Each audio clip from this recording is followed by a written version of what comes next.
Hey everybody, Who's Your Jedi here with another review for you. This time I'm talking about the Doctor Who episode, The Bells of St. John. And this is our first taste of Doctor Who since the Christmas special, The Snowman, back in good old December. And we're seeing a few new things here going on with the Doctor. And but we'll get into that later. Overall, I think this is a reasonably solid episode. Not absolutely fantastic, but certainly a pretty darn enjoyable episode. And it's extra enjoyable since it's been, the better part of 3 months since we got any new Doctor Who. So, let's get right into it. Now, one of my real criticisms of this episode is that its theme, if you will, is that it goes to someplace that I find to be just really cliche. And it's actually put quite aptly over on TV tropes with new media is evil. And this is all sort of taking, Wi-Fi, a reasonably new technology, and using it as sort of the medium for something horrible. And there's nothing intrinsically wrong with that. The thing is, though, if you pay attention to science fiction shows over the years, over the decades, you see that this is really a very reoccurring theme. For example, to kind of go to comic books, back in like the 50s and the 60s, everybody got their superpowers because they were exposed to radiation. Well, atomic power, radiation, though, that was the new thing. Later on, it would be like, particularly in the 90s, everybody got their powers because of they were born mutants, or they were genetically engineered or something. Like, this was the new technology, was genetics. And of course, we also had a lot of stories that were involved around the internet. Virtual reality kind of had a little wave of science fiction that really explored it heavily in this time. And nowadays we got Wi-Fi, and we have this episode. And of course, when anytime a new technology comes along, particularly something that seriously changes the world in a relatively short amount of time, then it's very much ripe for stories like this. And again, there's nothing intrinsically wrong with it. And I do like how they phrase it, that we're like living in a soup, an ocean of Wi-Fi. And, well, really, wouldn't it be kind of scary to think that there was some giant, horrible shark out there swimming around, and all the data and information floating around out there all around us all the time, just looking to pop up out of nowhere and chomp down on us? Or, suck us in and chomp down on us at its leisure, which is, of course, what's going on here. But I don't know. I mean, it's an okay idea, but it just really feels like they're going to such a cliche place. It's like, okay, let's take the new technology and try and make it scary. And it's not that they don't succeed, but, well, what can I say? Except it just really feels like they're going to something that's such a tired cliche at this point. But, well, it is what it is. Okay, so let me see here. I was a little disappointed when we found out that the bells of St. John were really just the TARDIS's phone ringing. From what I've read a little bit about this episode, apparently the whole bells of St. John thing is a reference to like St. John's Hospital or St. John's Ambulance or something like that, that's printed on the phone booth, the British phone booths from that era. I'm assuming this is something that British people would understand. It's just lost on me as an American. Personally, I was kind of hoping that the bells of St. John would be a reference to the TARDIS's cloister bells ringing. And if you're familiar, we have heard the cloister bells ring once or twice in a New Who, if I remember correctly, and you can definitely hear them in the trailer for the Doctor Who game, The Eternity Clock. Shame that game didn't quite live up to the hype from what I've heard, but anyway. The cloisters are very much an old school Who idea, and one that I've always been very fond of. And if you're not familiar with them, the cloisters are basically these creepy church bell like things that ring whenever the TARDIS is like, oh god, we are all so doomed. So, it's really supposed to be a very big deal when stuff like that happens. But that was not the case this time around, so okay, so moving on. So here we get yet another incarnation of Clara. This time around, she's a nanny, and the Doctor does take some time to point out the parallels between her 19th century counterpart, and of course the name Oswin does come up. And this incarnation of Clara, I'll say she's got a lot of the spark, a lot of the spunk that the modern female companions are so well known for. She certainly is likable enough, and I definitely have to say I'm really scratching my head thinking like, what in the world is going on with this girl? I mean, if they hadn't used the name the Impossible Astronaut from an episode not that long ago, I mean, I think you could probably label Clara the Impossible Girl, because what in the world is going on with her?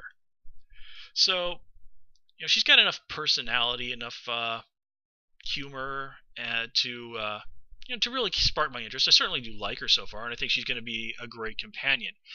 Although, I kind of wish we could go back to Catherine Tate's character with Donna, and have a female companion who was not interested in the Doctor romantically. I'm honestly getting a little tired of things going there, because we got it with Rose, we got it with Martha, we got it with Amy, and now here we have Clara kind of picking on the Doctor a little bit, flirting with him a little, screwing with him on that level. And it's just like, man, this is really one of the major radical departures from old school Who. There was never really, it was always supposed to be an old school Who there was never really supposed to be any, as somebody put it, I think it was the girl that played Jo Grant, they said they didn't want to imply that there was any hanky-panky going on in the TARDIS. Well, it's now canon, thanks to the existence of River Song, that hanky-panky has indeed gone on in the TARDIS. But yeah, like I said, I think I'm just a little tired of them doing that with every single female companion, minus, of course, Donna. So I kind of think a break from that would have been nice, and I wouldn't mind having the Doctor having another guy companion again. I mean, Rory was great. I love Rory. I do miss him. But, sometimes I think the Doctor kind of needs another guy around just to talk to, guy stuff. But anyway, moving on with the story. One thing that I certainly did enjoy was the creepy girl, who turned out to be a robot that tried to suck in Oswin's soul or whatever. That was really well done. It was certainly very creepy, and seeing one of those that was the Doctor was also really cool, and certainly well done. I did not see that coming. I did not see that it was going to turn out to be a robot Doctor. So that's one of those great plot twists that New Who does so well when it's really firing on all fours. So some real points to Stephen Moffat, who wrote this episode, for doing that.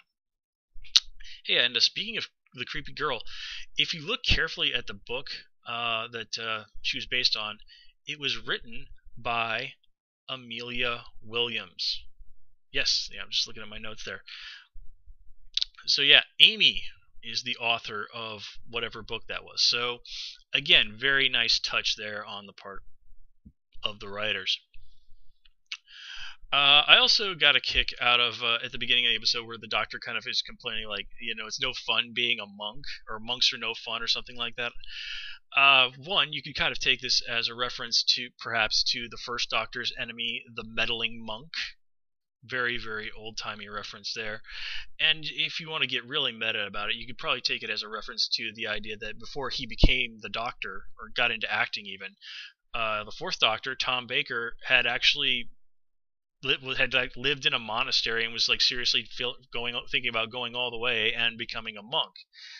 And he ultimately realized like, oh, monks can never have sex. Well, I'm gonna pass on that. So, yeah. Let me see. As an American watching this, I sometimes really, probably more than I should, get a really kick out of the British isms that are used in this show. Now, of course, it's a British show. The actors are all British, so of course they're going to speak, British English. But hearing the Doctor talk about hoovering up people, that amused me for some particular reason. Hoover vacuums and all that. I'm easily amused sometimes. Anyway, but let's get back into what I was saying. Oh wait, what was I saying? Okay, no, I'm kidding. Let's go back and talk about the Doctor and what's going on with him some more. This is another episode where it really heavily plays up the Doctor as kind of a character out of a fairy tale. I mean, listen to some of the music that gets played when the Doctor is out there just being weird and, unbelievable, and Oswin is just like Clara is really just sitting there trying to figure out, make heads or tails of this guy. He really is in so many ways like something out of a fairy tale. The madman with a box, the raggedy doctor. Somebody who's just so out there. You can't believe that someone like him is real. But here he is, this man from a fairy tale who appears in the lives of people and whisks them off to amazing and fantastic and terrifying adventures. Such a fairy tale creature. Such a fairy tale creature, our Doctor. Okay. Speaking of that sort of fairy tale thing, I mean, just look at the way the Doctor's dressed. He's obviously modified his outfit from last time around. He's wearing a purple coat this time around. Not really sure if that's the best choice, because when I think guy who acts sort of wild and zany like that and who wears a purple coat, the first thing that comes to my mind is Willy Wonka. Like the Gene Wilder Willy Wonka, not the Johnny Depp one. Like classic Charlie and the Chocolate Factory, okay? That's where I come from on Charlie and the Chocolate Factory. But I have to say that by the time of the end of the episode, the new coat had grown on me. I kind of like the older one, just because if you saw somebody walking down the street dressed like that, you probably might think that they have a slightly eccentric taste in clothes, but you probably wouldn't really think too much of it. You see a guy walking around in a purple coat and a bow tie, you're going to be like, what is this guy on his way to perform magic at a kid's party or something? But still, Matt Smith's got the charisma to pull that off, so I don't really think I'm going to have too much of a problem with that. It's just going to take a little time for me to really settle in with this new look. Let's see. I did get a kick out of Clara's little joke about Twitter. Another example we see of the whole new media thing. I mean, they mentioned we see Facebook, we see MySpace, even though that's seriously faded from the spotlight, are all mentioned, and people are instantly tracked down via super hacking skills via Facebook. And as somebody who does spend a decent amount of time checking Facebook, and of course, as I always say in my reviews, I'm on Twitter, I certainly can't really throw stones at anybody about that. Unfortunately, I'm about as addicted to that as everybody else is these days. Darn you, iPhone. But anyway, let's go on. Let me try that again. The bad guy around is the Great Intelligence. Of course, that was who we dealt with in the Christmas special. This is something I sort of have some mixed feelings about. I really don't know how I feel about the villain being revealed to be an old school Doctor Who character so early on. Now, granted, here we have some time to really play around with this, to see this character, the Great Intelligence, again played by Richard E. Grant, sort of repeatedly crossing swords with the Doctor over time. And that's not really something we've quite seen in a while. I mean, the best we've seen in that way, for the most part, is in New Who, was basically the Master. And even then, that was only a little bit here and there. Here, it looks like this is going to be this is going to be in the background for the rest of the season. And, of course, I'm sure the final episode of the season will be the big showdown between the Doctor and the Great Intelligence. And, there's certainly nothing wrong with that. It's just very different from what I was expecting them to do. So I guess that's my my thought on that. Let me see. Oh yeah, I think it is also worth mentioning if you're not just super familiar with Doctor Who. The reason that UNIT was formed was actually to fight the Great Intelligence. So it makes perfect sense that UNIT is going to show up in this season, in this like they did in this episode, because well, they deserve another go around with the Great Intelligence too.